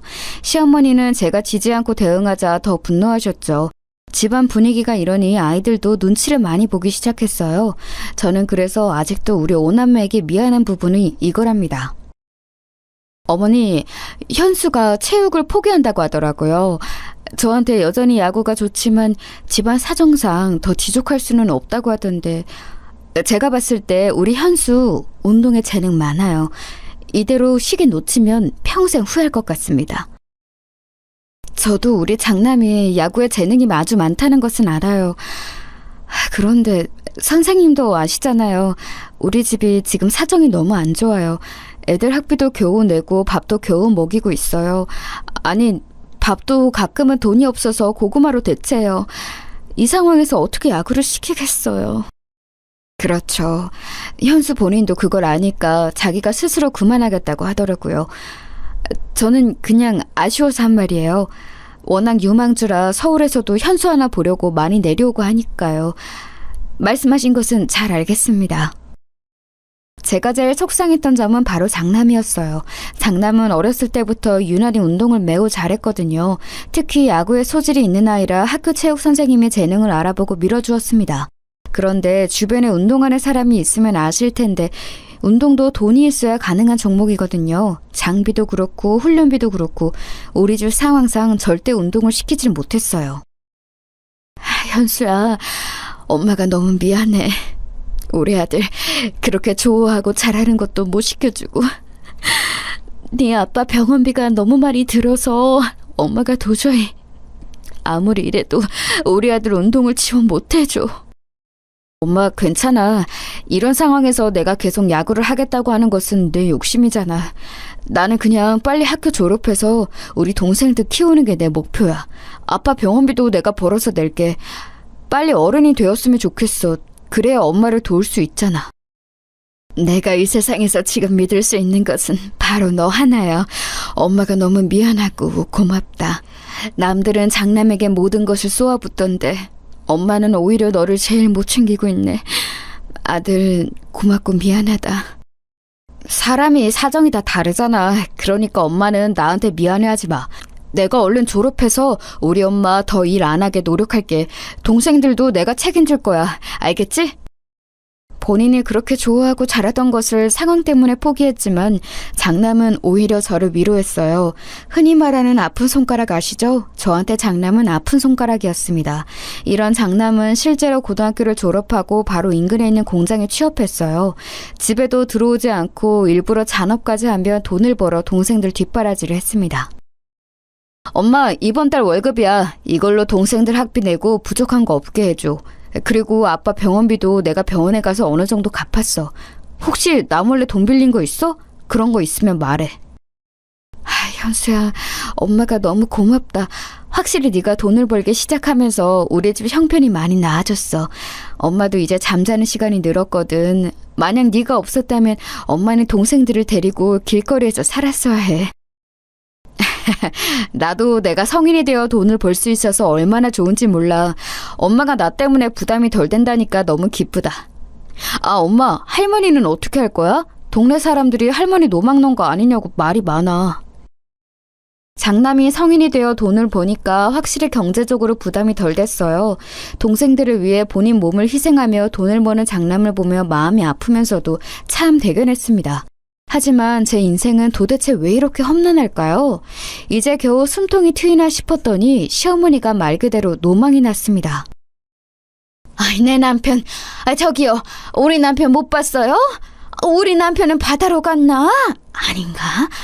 죽은 거 아니야. 우리 남편은 안 죽었어. 뭘 봐? 뭘 보냐고? 시어머니는 말도 안 되는 헛소리를 마구하며 동네를 돌아다녔어요. 워낙 좁은 동네라 서로가 아는 사이였는데 주민들은 우리 집에 와서 저에게 뭐라 하기 시작했습니다. 아니, 그쪽 집 사정 안타까운 건 나도 알지. 그런데 할머니 단속을 좀 했으면 좋겠어요. 내가 우리 집 앞을 무서워서 못 다니겠다니까. 저렇게 허공을 보면서 막 혼자 웃고 우는데 무서워 죽겠어. 나도 무서워서 왔어요. 아니, 혼자 저러면 누가 뭐라고 하나? 왜 지나가는 사람들한테 시비를 걸어? 심지어 아이들한테도 그러더라고. 우리 아들한테는 갑자기 본인 아들이라고 병원에 있는 사람이 내 아들이래. 말이 돼? 그러셨구나. 죄송해요. 제가 우리 할머니 단속 열심히 할게요. 그러니까 우리 집은 그만 찾아오세요. 우리 동생들도 그렇고 어머니도 곤란해하잖아요. 아주머니들 제가 대신 사과할게요. 그러니까 화 푸시고 집에 가셔요. 네? 주민들이 화가 나서 집에 오면 그걸 달래는 것도 우리 장남이었어요. 자라면서 그런 장남에게 제가 얼마나 심적으로 의지했는지 모릅니다. 시어머니는 결국 치매 판정을 받았고 우리 집에는 환자가 2명이나 생기게 되었습니다. 시어머니의 치매 증상은 환청, 환각 등이 있었고 자꾸 집을 나가는 증상이었어요. 엄마, 할머니가 또 집 밖으로 혼자 나갔어. 진짜 할머니 때문에 미치겠어. 너무 힘들고 피곤해. 이게 이번 주에만 도대체 몇 번째야? 우리 너무 힘들어. 저번에는 우리 학교 앞에서 난동을 피워서 내가 얼마나 친구들 앞에서 창피했는지 알아? 그리고 자꾸 나만 보면 아빠를 그렇게 찾아. 아이들은 시어머니의 치매 증상에 상당히 고통스러워했습니다. 그래도 그런 시어머니를 다른 곳으로 보낼 수는 없었어요. 요양원에 보낼 돈이 없었거든요. 그렇게 치매 시어머니를 모시고 살던 저한테 그나마 다행이었던 점은 남편이 몇 년 후에 눈을 떴다는 사실이었습니다. 여보, 이게 얼마만이야?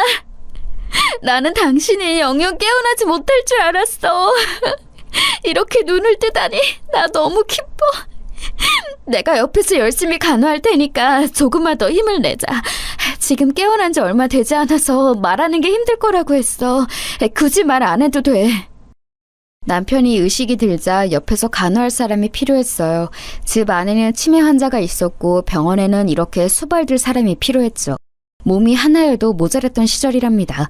남편의 몸이 완전히 회복될 때까지 저는 거의 병원에서 지냈어요. 그래서 치매 시어머니를 돌보는 일은 장남이 거의 도맡아서 했습니다. 나머지 아이들은 시어머니를 감당하는 것을 힘들어했거든요. 현수야, 미안하다. 엄마가 아빠 간호하느라 집에 신경을 못 쓰네.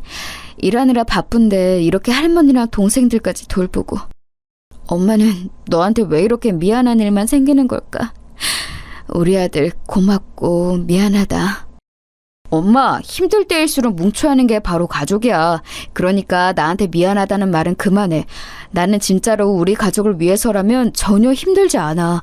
오히려 우리 동생들이 나를 믿고 의지했으면 좋겠어. 저한테 유일한 버팀목은 우리 장남이었어요. 이런 생활이 지속되면서 다른 자식들은 대학도 가고 본인 하고 싶은 일들을 하며 자기 살 길을 찾아갔습니다. 누구 하나 탈선하지 않고 잘 자라주어 고마웠어요. 그러면서 본인을 희생하며 동생들에게 자기 인생을 바친 장남에게 미안한 마음은 더 커지게 되었습니다. 내가 형보다 먼저 결혼해도 진짜 괜찮아? 형, 혹시 만나는 여자 있으면 먼저 결혼해도 돼. 평생 성인이 되자마자 우리 책임지느라 그동안 고생 많았어. 이제 형도 형 인생 살아야지. 안 그래, 엄마? 그래, 맞아, 현수야. 이제 가족들에게 그만 베풀고 네 인생 살아. 둘째는 결혼한 여자가 있으니 다행인데 우리 현수는 만나는 여자도 없는 것 같던데 맞니? 아이 참, 몇 번을 말해. 나는 괜찮아. 그러니까 둘째 네가 먼저 결혼해도 돼. 그리고 내가 그동안 모은 돈으로 집도 얻어서 살아. 나는 내 인생은 우리 가족을 위해 희생하기로 예전부터 마음먹었어. 나머지 동생들도 결혼하는 거 다 봐야 마음이 편할 것 같다. 형, 고마워. 이 은혜 절대 잊지 않을게. 나는 형이 얼마나 고생하면서 돈 벌었는지 다 알아. 심지어 장남은 남들은 다 하는 연애도 하지 않았어요. 둘째가 장남보다 먼저 결혼해서 집을 나갔고 그 뒤로도 셋째와 넷째까지 결혼했습니다. 동생들이 먼저 결혼하는데도 장남은 아무렇지도 않았어요. 오히려 본인이 뼈 빠지게 잔업을 하며 번 돈을 결혼자금에 보태라고 주었습니다. 그 모습을 보며 저는 뿌듯한 마음보다는 안타깝고 미안한 마음이 훨씬 컸어요. 어느새 제 아픈 손가락인 장남은 노총각이 되어 있었습니다. 아이고, 노인네가 드디어 하늘로 가셨네. 그래도 아들이 의식 돌아온 거 보고 가셔서 그나마 다행이야. 하늘에서는 편안하게 남편 만나서 잘 사셨으면 좋겠네. 그러니까요. 저는 이제 어머님께 안 좋은 감정도 없어요. 그냥 이제 말 그대로 편안한 상태가 되시길 바래요. 천국에서라도 행복하게 살아야죠. 우리 어머님도 고생 많으셨어요. 시어머니도 시아버지를 따라 하늘로 가게 되었어요. 막판에 치매가 매우 심해서 저도 많이 힘들었습니다. 그런데 막상 돌아가시니 제 마음이 마냥 편하지는 않더라고요.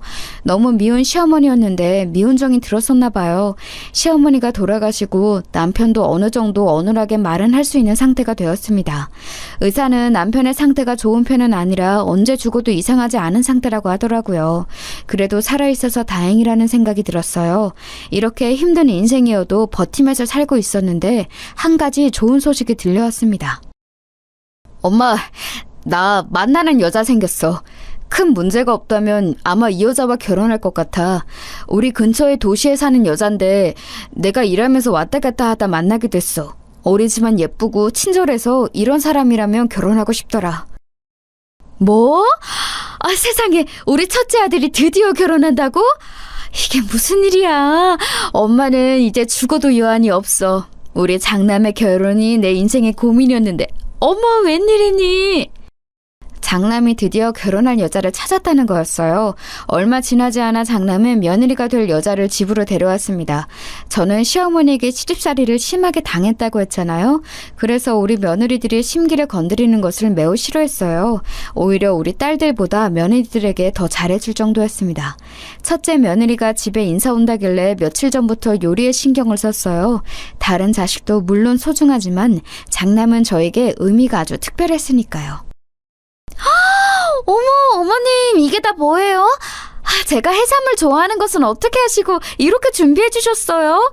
저 진짜 갈치조림은 밥 2공기도 먹어요. 세상에, 제가 다 좋아하는 것들이네요. 그러니? 다행이다. 내가 우리 장남에게 며느리 될 사람이 해산물을 좋아한다는 소리를 듣고 며칠 전부터 준비한 거야. 입맛에 맞았으면 좋겠네. 만약 입맛에 안 맞으면 미안하다. 다음에는 더 맛있게 해줄게. 첫째 며느리의 첫인상은 아주 좋았습니다. 어찌나 살가운지 우리 장남이 여자 하나는 잘 골랐다 싶었어요. 다른 며느리들은 착하고 선했는데 동시에 성격이 내성적이라 조용했거든요. 그런 며느리들이 싫었던 것은 절대 아닌데 아무래도 밝은 성격의 며느리가, 그것도 첫째 며느리가 좋았습니다. 현수야, 엄마가 네 결혼에 많은 돈을 못 줘서 미안해.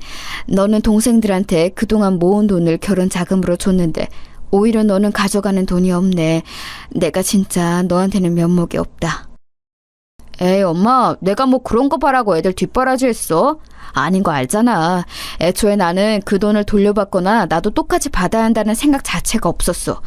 그러니까 신경 쓰지 마. 너무 슬펐던 점은 장남은 일하면서 모은 돈을 다 동생들 결혼 자금으로 주었는데 저는 장남에게 줄 돈이 없다는 거였습니다. 장남에겐 평생 미안한 마음뿐이었죠. 그래서 첫째 며느리에게 더 잘하려고 애썼던 것도 있어요. 형님은 매번 시댁에 오면 하는 것도 없이 저렇게 혼자 앉아있어요. 솔직히 어머님이 며느리들한테 얼마나 잘해주시는데 너무해요. 어떻게 혼자만 쏙 빠져서 저럴 수가 있는 거죠? 요리가 익숙하지 않아서 그런가 보다. 내가 더 잘 테니 아가, 너도 가서 쉬렴. 나는 괜찮으니까 너무 걱정하지 말고, 응? 어머님 손목도 안 좋으시면서 왜 그러세요? 저야말로 괜찮아요. 형님은 제가 좋게 보고 싶어도 너무 밉상이에요. 저라면 절대 저렇게 행동 안 해요. 너무 얄미운 게 아주버님이 있으면 저런 행동 안 하는 거 아시죠? 첫째 며느리는 결혼하고 행동이 완전히 바뀌었어요. 여우처럼 장남이 있으면 살갑게 다가오는 척하며 도왔는데 장남이 자리를 비우면 아무것도 하지 않고 소파에 누워서 핸드폰을 하기 바빴습니다. 그걸 보며 둘째 며느리도 그렇고 딸들이 불만이 매우 많았어요. 내가 시누이 집 탄다고 할까봐 일부러 가만히 있는데 아무리 봐도 첫째 새언니는 너무해. 저라면서 엄마가 만든 반찬은 쏙 가져가더라? 어떻게 사람이 저러니? 아휴. 너무 뭐라고 하지 마. 그래도 너희 오빠랑 결혼해서 사는 사람이잖아. 그러니까 싫어도 티 절대 내지 마. 너희를 오빠를 봐서라도. 알겠어? 나도 당연히 오빠 생각해서 가만히 있는 거지. 우리 오빠가 평생 연애라고는 안 하고 우리를 위해 살아서 저런 여우 같은 여자한테 홀랑 속은 거지. 진짜 순진해서 걱정이야. 차라리 좀 놀 거 다 놀았으면 얼마나 좋아? 너의 오빠가 워낙 우리를 위해 살아서 그렇지. 엄마도 너희 새언니가 완전히 마음에 드는 것은 절대 아니야. 그냥 장남 얼굴을 봐서 참는 거야. 장남은 젊은 시절을 다 우리 가족을 위해 바쳐서 여자에 있어서는 문외한이었거든요. 그래도 본인은 만족하며 사는 것 같아 첫째 며느리에게는 전혀 티를 내지 않았습니다. 그러다 사건이 하나 발생했어요. 의식을 차린 후 병원에 계속 입원해 있던 남편이 하늘로 가게 되었습니다. 워낙 오래 입원해서 건강이 안 좋았고 예견된 일이었지만 당연히 슬펐어요. 그렇게 남편이 죽고 제 앞으로 사망보험금이 나왔습니다. 막내까지 결혼하고 다 나가서 살기 시작하니 집에는 저만 혼자 남게 되었어요. 시집 오고 계속 이 집에서 살았는데 시부모님은 다 돌아가시고 남편도 죽고 아이들도 결혼해서 나가니 저만 남았더라고요. 그러면서 저는 심하게 외로움을 타기 시작했어요. 미워도 미운 정이 차라리 낫더라고요. 제가 외로워하는 것을 제일 먼저 눈치챈 것은 바로 장남이었습니다. 엄마, 외롭지? 나랑 같이 살자. 내가 아내한테 말했더니 아내도 괜찮대. 나는 엄마가 혼자 그렇게 외롭게 사는 거 원하지 않아. 아유, 됐다. 나는 너희 할머니에게 시집살이를 너무 많이 당해서 며느리들 괴롭히는 것 질색이야. 내가 너희 집에 가면 며느리가 얼마나 괴롭겠어. 내가 그래서 아내한테 말했더니 아내가 오히려 그럼 이 집 팔고 돈 합쳐서 같이 살자고 하던데? 이번 주말에 아내랑 같이 찾아갈 테니까 진지하게 얘기해요, 그럼. 장남은 외로움을 타는 저에게 같이 살자고 얘기하더라고요. 하지만 며느리 눈치가 보여 가기가 싫었습니다. 시어머니를 모시고 살았던 입장이라 얼마나 고통스러운지 알거든요. 그런데 며느리는 장남과 찾아와서 저에게 같이 살자고 오히려 저를 설득했습니다. 저는 진짜 어머님하고 같이 사는 거 좋아요. 그러니까 이 집 팔고 우리가 지금 사는 집도 팔아서 더 넓은 곳으로 이사가서 살아요. 어머님만 괜찮으면 언제든지 환영이에요. 아, 그러니? 나는 너희들에게 내가 짐이 될까봐 그게 무서웠는데 네가 그렇다면 나는 너무 좋지. 아이고, 가서 내가 최대한 거슬리지 않도록 하마. 고맙다. 며느리의 설득에 저는 남편의 사망보험금과 집을 팔고 남은 돈, 그리고 제 비상금까지 수중에 있는 모든 돈을 다 합쳤어요. 진짜 저에게 남은 돈이라고는 없는 상태로 그렇게 첫째 아들네 집으로 들어가게 되었습니다. 엄마가 이 돈들 다 장남에게 주고 싶은데 그래도 되는 거지?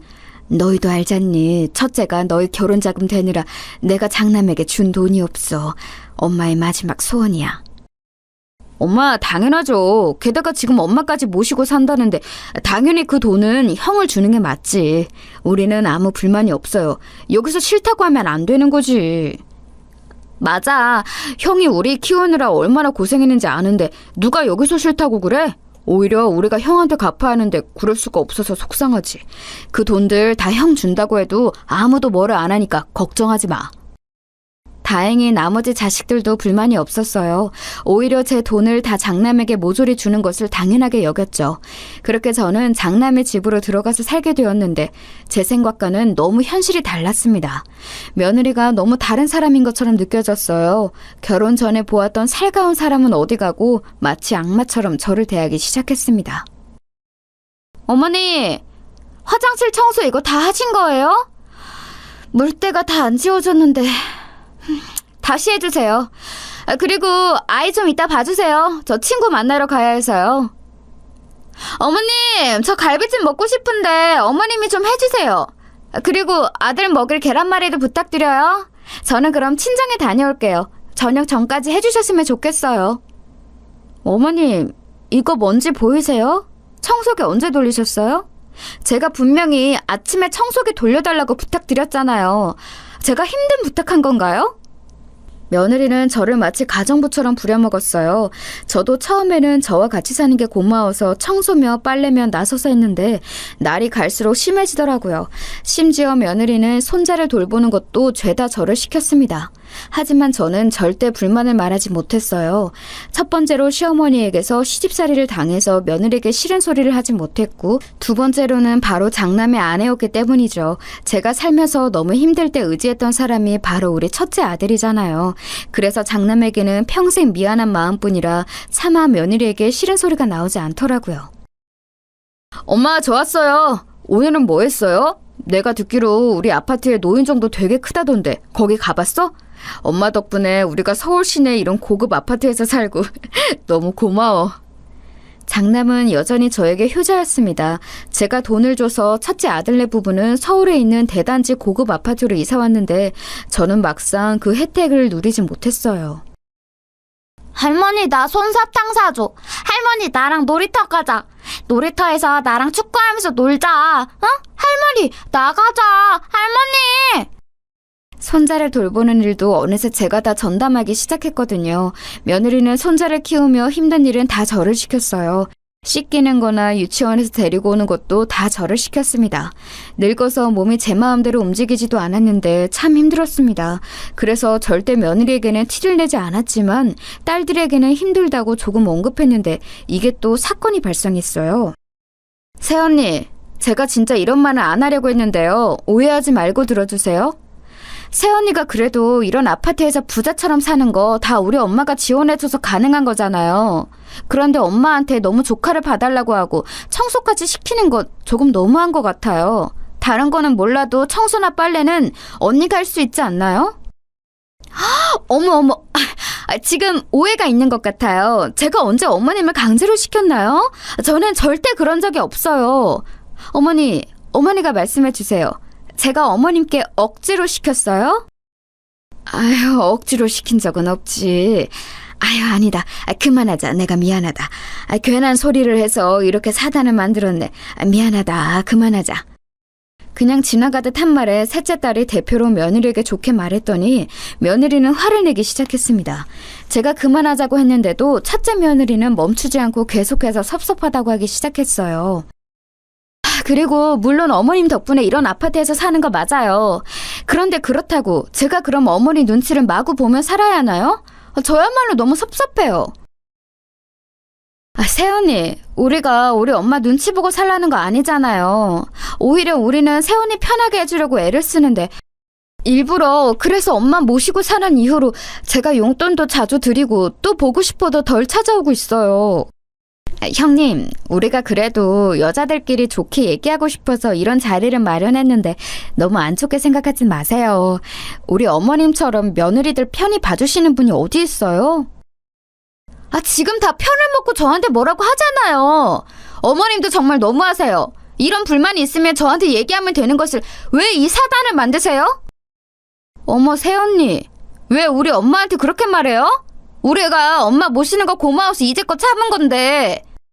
결국 좋게 얘기하자는 것은 싸움으로 번지게 되었습니다.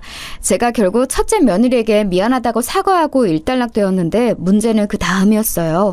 첫째 며느리는 그 이후로 저에게 티가 나게 불만을 표출하기 시작했습니다. 아휴, 늙었으면 그냥 조용히 산속에 있는 게 제일 좋은 건데 요양원이 괜히 있나? 공기 좋은 곳에서 요양하면 자식들도 좋고 본인도 좋은데 말이야.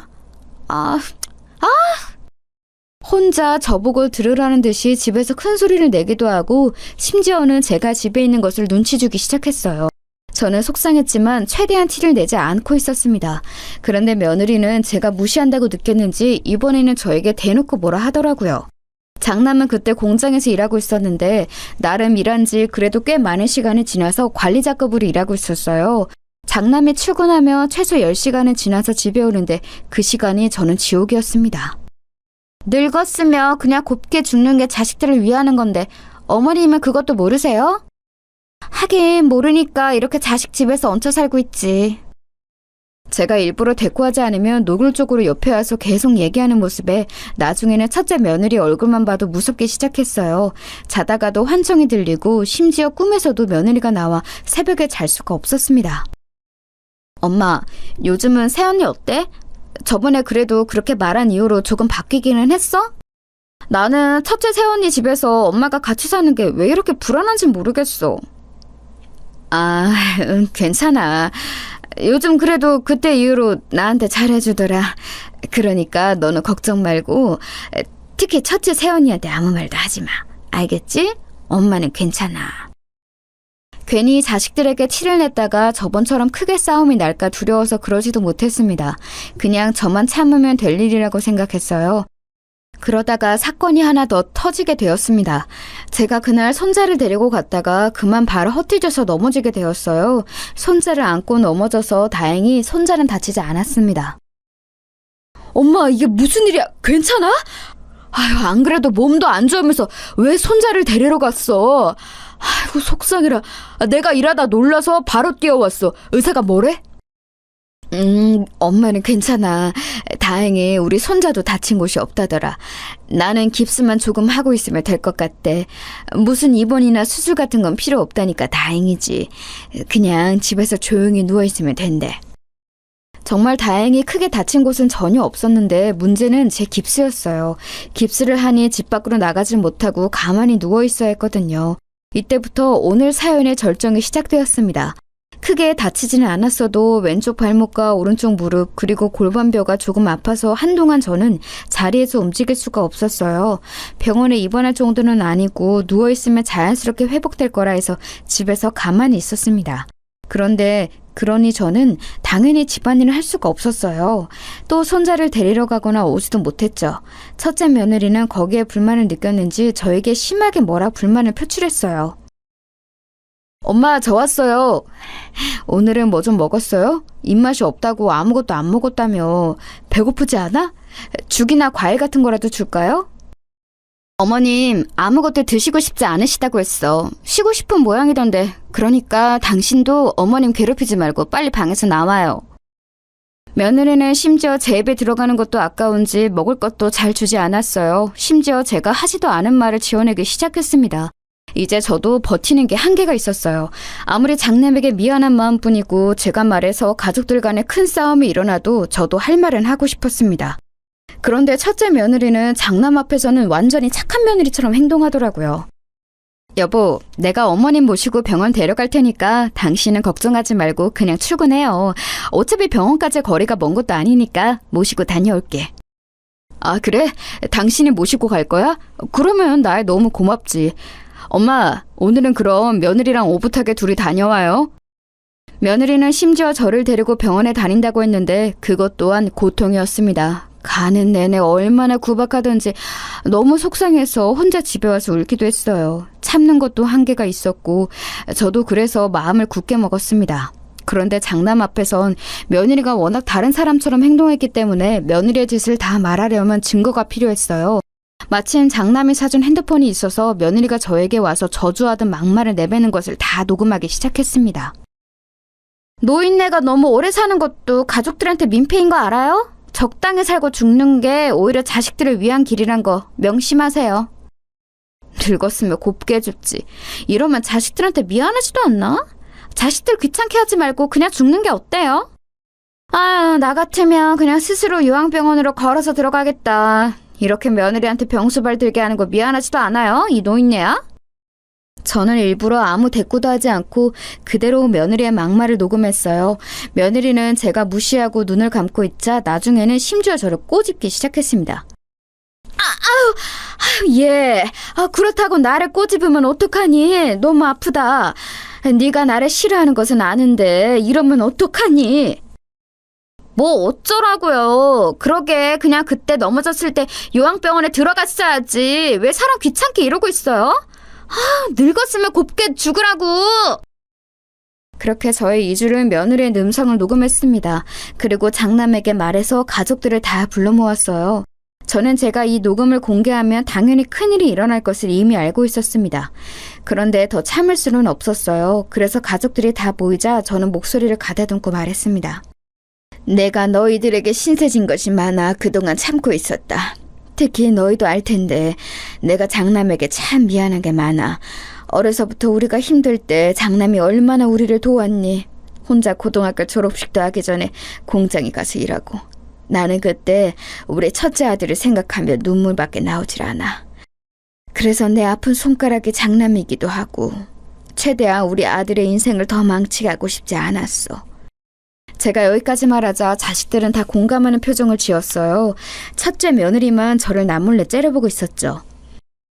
그래서 첫째 며느리가 나에게 아무리 못되게 굴어도 최대한 참았는데 도저히 내가 같이 못 살겠다. 지금부터 내가 녹음한 것을 들려줄 테니 판단은 너희가 해라. 이렇게 말하고 바로 핸드폰으로 녹음한 음성을 재생했습니다. 그러자 첫째 며느리의 막말이 가족들의 귀에 꽂히기 시작했죠. 어머, 이게 지금 뭐예요? 당장 멈춰요. 일이 내나요? 언제 녹음했어요? 세상에, 웬일이야? 지금 이게 무슨 소리야? 당신 가만히 있어. 조용히 안 해? 엄마 계속 틀어봐. 세상에, 늙었으면 조용히 죽으라고? 이게 우리 엄마한테 할 소리야? 당신 지금 제정신이야? 우리 엄마가 이런 소리를 들으면 같이 살고 있었던 거야? 나 너무 속상해서 말이 안 나와. 어떻게 세원이는 우리 엄마한테 이럴 수가 있어요? 우리가 엄마 공짜로 돌보겠어요? 매달 그렇게 돈을 줬는데 우리 엄마도 세원이 이런 고급 아파트에 살 수 있게 돈 많이 줬잖아요. 저한테는 앞에서 며느리 노릇은 혼자 다 한다고 온갖 앓는 소리를 다 하더니 뒤에서는 어머니께 이러고 있었던 거예요? 세상에, 어떻게 이렇게 사람이 이래요? 무섭다. 제가 녹음본을 다 재생하자 당연히 식구들은 난리가 나기 시작했습니다. 특히 장남은 화를 주체하지 못하고 몸을 떠며 울기 시작했어요. 당신이 어떻게 이럴 수가 있어? 나는 그것도 모르고 장모님하고 장인어른에게 얼마나 효도하고 있는데? 알면서도 어떻게 이래? 내가 처가에 들어가는 돈이 한 달에 얼마인지 알아? 우리 자식들이 다 당신에게 미안해서 그렇게 돈을 줬는데 그 돈은 다 받아갔으면서. 가족들의 원망이 다 첫째 며느리에게 향하자 첫째 며느리는 아무 말도 하지 못했습니다. 내가 나를 모시고 사는 것이 힘드니까 청소며 빨래며 음식이며 혼자 다 했단다. 심지어 본인 아들도 며느리는 돌보는 것이 싫었는지 내가 유치원 등하원도 했어. 나는 이 정도면 할 만큼 했다고 생각한다. 이제 더는 같이 못 살겠어. 첫째 며느리가 원하는 대로 나를 그냥 요양원에 보내주렴. 지금 무슨 소리를 하는 거야? 엄마를 어떻게 요양원에 보내? 내가 이혼할 거야. 나는 당신이 이렇게 무서운 사람인 줄 몰랐어. 우리 이혼하자. 이제 당신이랑 처가에 들어가는 돈은 땡전 한 푼도 없어. 이 집도 4명이야. 당장 나가. 장남은 크게 화를 내며 이혼 선언을 했습니다. 그러자 며느리가 어떻게 반응했는지 아세요? 그렇게 저에게 표독스럽게 굴던 사람은 사라지고 오히려 무릎을 꿇고 저에게 빌기 시작했어요. 어머니, 죄송해요. 제가 일부러 그런 것은 전혀 아니에요. 제 마음 아시죠? 제가 앞으로 잘할게요. 저 말들은 다 거짓이었어요. 저는 절대 진심으로 저런 말을 하지 않았어요. 아시잖아요. 심지어 우리 엄마를 꼬집었다고? 진짜 미친 거 아니야? 당장 이혼해. 나는 더는 당신 같은 사람하고 못 살아. 첫째 며느리가 저에게 빌고 장남은 그런 며느리에게 이혼하자고 소리치고 난리가 아니었습니다. 그 뒤로 어떻게 되었냐고요? 장남은 정말로 며느리와 이혼했어요. 저는 모르고 있던 사실인데요. 며느리한테 식구들이 돈을 뒤로 따로 엄청 챙겨주고 있었더라고요. 어머님, 심지어 저한테도 형님이 본인이 혼자 며느리 노릇은 다 하고 있다면서 하도 앓는 소리를 해내더라고요. 그래서 동서랑 저도 개인적으로 돈을 뒤로 얼마나 챙겨줬는지 몰라요. 그런데 이번에 가족들이 하는 말을 종합해보면 다들 그랬더라고요. 저 여자 진짜 무서운 사람이에요. 우리 시댁 사람들을 뭐로 본 거예요? 다들 첫째 며느리가 여우라는 것은 알고 있었는데 이 정도일 줄은 몰랐다고 하더라고요. 너도 나도 몰래 돈을 줬다고 고백하는데 그 돈을 합쳐보니 한 달에 무려 1,000만 원이 넘어가는 돈이었습니다. 기가 막히죠? 어머님, 제가 정말 죄송해요. 그러니까 제발 어머님이 이혼만은 막아주시면 안 될까요? 저 지금 진짜 반성하고 있어요. 제가 이렇게 이혼하면 당장 우리 친정은 어떡해요? 제발요. 첫째 며느리는 이혼 소송을 진행하고도 저를 찾아와서 빌기 시작했어요. 제발 용서해달라고 계속 빌었지만 저는 꿈쩍도 하지 않았습니다. 이미 참을 만큼 참았다고 생각했어요. 그 뒤로는 마침내 장남은 이혼에 성공했고 손자도 저와 장남이 키우고 있습니다. 여기까지가 제가 준비한 사연인데 어떻게 들으셨나요? 저는 개인적으로 제 인생이지만 참 다사다난했더라고요. 시어머니부터 첫째 며느리까지 악인도 있었지만 고마운 사람도 참 많았습니다. 앞으로 남은 인생은 장남과 우리 사랑스러운 손자와 행복하게 살도록 하겠습니다. 들어주셔서 정말 감사합니다. 여러분도 행복한 인생 사시길 진심으로 바랄게요. 감사합니다.